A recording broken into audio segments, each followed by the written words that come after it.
¿Qué servicios prestamos para Stop and Go? Hicimos todo lo que es branding para su comunicación impresa, estrategia digital y creación de contenido para sus redes sociales. El proceso creativo depende mucho de la temporada en la cual estamos creando el contenido para cada una de las redes.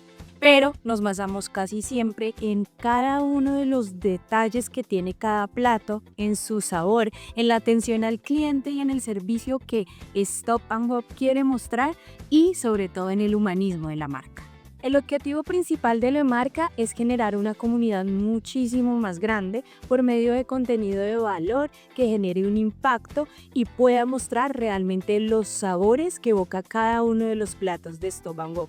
Uno de los retos más grandes de Stop and Go es lograr plasmar realmente en cada uno de los platos lo que estos producen, ya que el origen es diferente y tienen muchísimos ingredientes. Por ende, la complejidad de mostrar cada uno de sus sabores y lograr plasmar lo que queremos transmitir, que es que las personas se antojen al ver cada plato, es un reto bastante grande.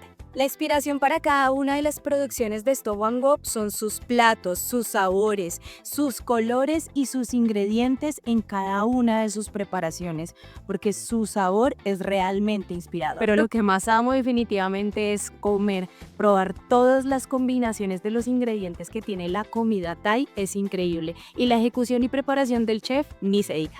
¿Hemos logrado el objetivo hasta el momento? Sí. Tenemos una marca feliz, la comunidad está creciendo y cada una de las producciones realmente cumple con su objetivo, que es poder antojar al comensal y por supuesto traducirlo en ventas.